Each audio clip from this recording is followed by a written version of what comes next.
waggaa tokkoo fi 400 har'aa dura waldhabbiin tokko argame.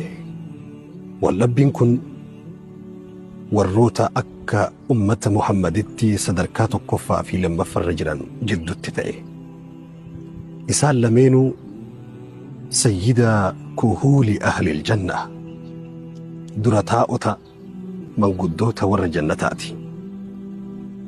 هما كالشمس والقمر أبي بكر وعمر.